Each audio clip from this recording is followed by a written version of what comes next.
You're fully booked. Your schedule is packed weeks out.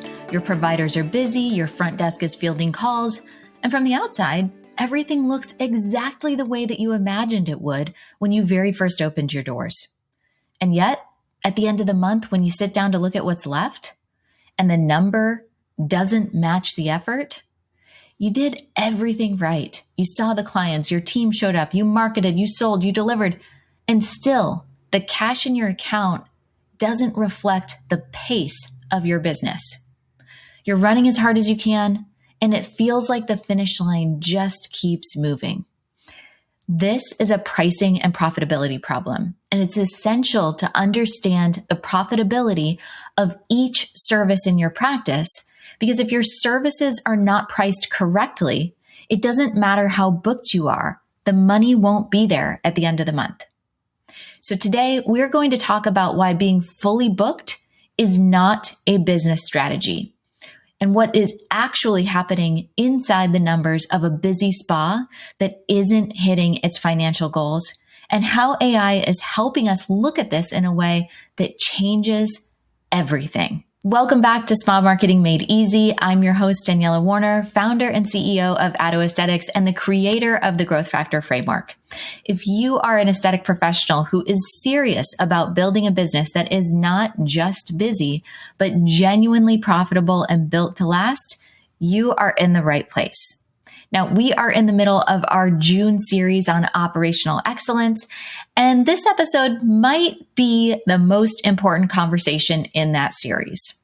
Because the thing I want to talk about today is one of the most common and one of the most painful gaps I see in spa businesses at every level.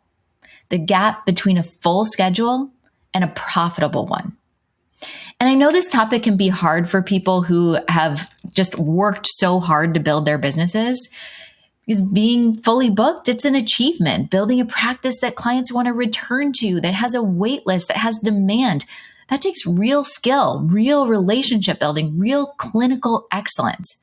So I'm not here to diminish that, not for 1 second. But what I am here to say is that a full book and a profitable business are two different things. And conflating them, which our entire industry has a tendency to do, is quietly keeping a lot of incredibly talented spa owners stuck on a hamster wheel that they cannot seem to get off of, no matter how hard they run. So let's talk about why. So the aesthetic industry has one primary scoreboard. Are you booked? Right? What's your productivity rate? It's the thing that we celebrate on social media. It's the metric that signals success in our community, the proof that you've done something right. And I get it. I understand why. When you're building from nothing, you're getting booked. That is a win. That feels like a win, because for a long time, it is, right? Full books mean client trusts you. Full books mean your marketing is working. Full books mean you've built something people want to come back to. But here's the problem. At some point, a full book stops being the goal and starts becoming the ceiling. And if you never shift your focus from booking to profitability, you can spend years running at full capacity and still not hitting your financial goals. Now, the reason that this happens is pricing. Not pricing in the sense that you just charge too little across the board, even though, sometimes that's part of it, but pricing in the sense that most spa owners have never sat down and looked with real numbers at what each individual service in their menu actually costs to deliver. And without that information, your pricing is based on instinct and market comparison, which is a reasonable place to start, but it is a dangerous place to stay. Now, I want to talk about how most spa owners arrive at their pricing, because I've seen it so many times I could describe it in my sleep. So you look at what your competitors are charging. You look at what feels appropriate in your market and with your positioning, right? You factor in roughly what you think things cost, and you land on a number that feels right. So the process is not wrong. Market awareness matters. Positioning matters. Your intuition about your clientele matters. But feels right is not the same as profitable. And the gap between those two things is where that hamster wheel lives. So what's missing from the feels right pricing model is a calculation that most spa owners have never done. The actual cost to deliver each service on your menu, not your overhead as a business, not your rent and your software and your marketing budget, the specific direct cost of delivering that one service to that one client on that one day.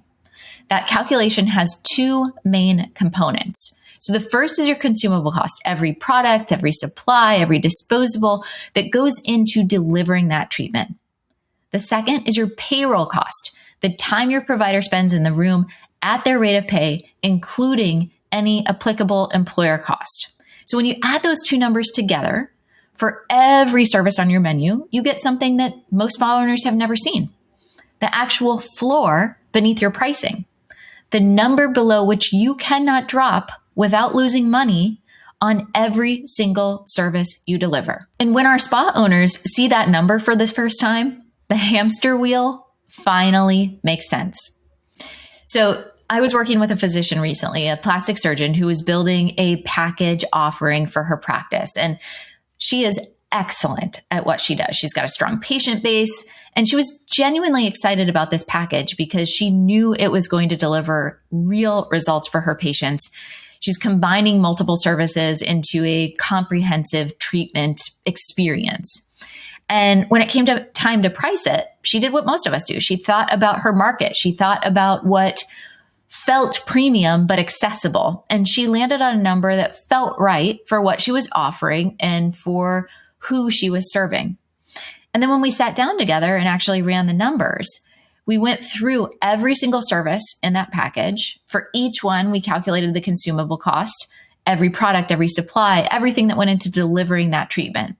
Then we layered in the payroll cost, her time, her team's time, priced at their actual rates.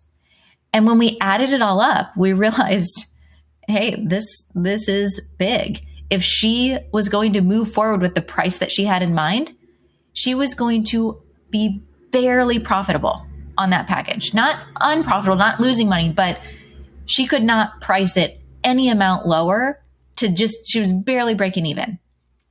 Now, that's after delivering an incredible clinical outcome. After the time, the product, the expertise, she was going to keep a margin that did not reflect the value that she was providing or the goals that she had for her business. Guys, this is a physician. She's smart. She's experienced. She's been running a successful practice. She was not being careless. She was doing what we all do when we price without the underlying data. She was working from instinct and market awareness because she did not have the actual numbers in front of her. So we adjusted the pricing on that package before it launched. And when she launched it, she did so with confidence because she knew, not hoped, not estimated, but knew that it was actually priced to support her business. Now, that is the difference the cost of treatment analysis makes. Not just knowing you should charge more, but knowing exactly where your floor is and why. So let me bring this back to the fully booked spa owner who can't figure out where the money goes. Here is what is happening often. You built your menu based on what you thought you could sell, what your clients would respond to, what your market seemed to support. And some of those services are profitable, some of them. And this is the part that's hard to hear, is that some of them are not. Some of them are covering their cost, but barely contributing to the business. And some of them, you might even be losing money. They might be priced in a way that makes more volume a bigger problem, not a better one. When every service on your menu has a different margin and you don't know what those margins are, your full book is actually a mixed bag. Some of those appointments are genuinely building your business, and some of them are keeping you busy. And you can't tell the difference without the data. So this is why so many spa owners feel like they're running so hard, running as fast as they can, and they just can't get ahead. It's not that they're not working hard enough. It's not that all of their work is yielding the same return. It's without the cost of treatment analysis, you have no way to know which services to protect, which to reprice, which to promote, and which to reconsider entirely. The goal is not to be fully booked. The goal is to be fully booked with the right services at the right prices to actually hit your financial goals. These are not the same. And then this is where AI enters the conversation. And it's really, really cool here because we're not just running the math, right? Inside of our growth factor implementation program, we have a cost of treatment and profitability analysis. It's on call 2 that we do with every single client. We're having this tracker that, captures the data for every service. That gets calculated manually. That's the easy part. But what's really cool about what we do is we bring in AI and we do a full analysis that goes from informative to truly strategic. So we're first looking at the margin comparison across your service menu. All right. So AI can take all of that cost and revenue data, and it can quickly show us not just which services are profitable, but how they compare to each other, where the gaps are, and what the overall picture of your menu looks like from a margin standpoint. So patterns emerge quickly, and that would take significant amount of time to identify manually. The second layer is what I think is really cool. All right. So we're going to compare your most profitable services to your ICA. Your ideal client has specific treatments that she wants. She has specific goals that bring her through your door. The question AI helps us answer is whether the services that she is most drawn to are also the services with the margins that support your business. If your most profitable services are also the ones which your ideal client wants, you're in a strong position. If there's a mismatch, if the services filling your books are the lower margin ones, that is critical information because now you know where to shift your focus, your marketing and your menu strategy. Now, the third layer is the one that tends to hit the hardest, goal feasibility. So every spa owner has a number that she wants to pay herself. She has a vision for what financial success actually looks like for her personally. AI helps us take that number, look at the capacity of the business, the treatment rooms, the providers, the available hours, and look at the current margin structure, and then answer the question with everything as it currently stands. Is it actually possible to hit that goal? Sometimes the answer is yes, and we get to show her exactly why. Sometimes the answer is not yet, and we get to show her precisely what needs to change and why the hamster wheel has been spinning. Either way, she's no longer guessing. She's working with a real picture of her business. That clarity is worth more than any amount of additional bookings. So here's what actually changes when a spa owner has this analysis in her hands, because it's not what most people expect. She does not panic. She does not immediately overhaul her entire menu. She does not raise every price overnight. What she does is start making decisions with confidence, more confidence than she's ever had as a business owner and as a business leader. She knows which services to prioritize in her marketing. If her highest margin services are the ones her ideal client already wants, she leans into promoting those. She builds packages around them. She trains her front desk to recommend them. She stops spending equal energy on services that are filling time without meaningfully building her business.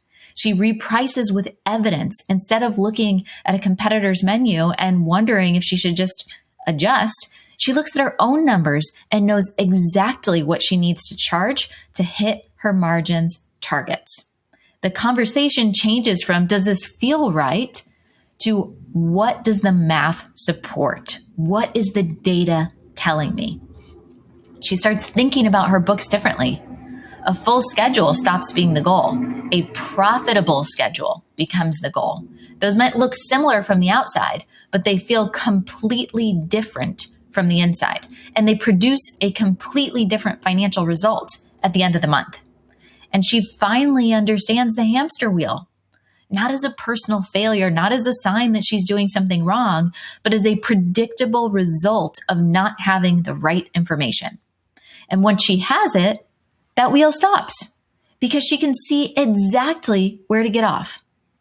So if you feel like I'm speaking directly to you right now, I want you to know that you've built something real. You have clients who trust you, a team who shows up, a schedule that proves that there's genuine demand for what you do. you're not failing. You're not bad at business. You're just operating without one of the most essential pieces of financial intelligence that a service business can have: the actual cost of delivering what you sell. It's not a character flaw, it's a gap. And gaps can be filled. The cost of treatment and profitability analysis is not a complicated concept. It's straightforward math applied to real numbers from your real business. What makes it hard to do on your own is not the math itself. It's having the right framework, the right prompts, and someone alongside you who knows what to look for when the numbers come back. Because sometimes what the numbers reveal is good news. You're already in strong shape and just needed the confirmation. And sometimes what they reveal is the exact reason things have felt harder for you than they should. And now you have a clear, actionable path forward. Either way, you deserve to know. Now, I want to leave you with a reframe that I hope that you carry into how you think about your business from here forward. A full book is evidence. It is evidence that you have built something that people want. It's evidence that your clinical skills are strong, your reputation is real, and your marketing is working. That evidence matters and it deserves to be honored. But evidence of demand is not the same as evidence of profit. And a business strategy built on filling your schedule without the profitability foundation underneath will keep producing the same result: a busy owner who cannot figure out where the money went. The shift from fully booked to the goal of profitably booked is one of the most significant mindset moves that a spa CEO can make. And it starts with one analysis. So if you're curious what that analysis looks like in practice and what it looks like to have someone walk through it with you using real numbers from your actual business, that's exactly where we begin inside of our Growth Factor implementation program. The cost of treatment and profitability analysis is one of the first things that we do together because everything else, the marketing, the team building, the scaling, has to be built on a foundation that actually supports your goals. Now, we use AI to deepen that analysis in ways that would take weeks to produce manually. And our clients consistently tell us it's one of the most clarifying experiences they've had in their business. You can learn more about Growth Factor implementation by clicking the link below this episode. Now, for now, I want you to sit with this one question, not to answer right now, but to hold. If you ran the real cost of treatment on your numbers, every service on your menu, what do you think you'd find? If the honest answer is, I'm not sure, that uncertainty is information. And you don't have to keep operating inside of that. Thank you so much for spending this time with me today. If this episode resonated with you, if it named something that you've been feeling but have not quite put into words, please share it. Send it to a spa owner in your network who's been running hard and wondering why the numbers are not catching up. This conversation might be the one that shifts something for her. I'll see you next week.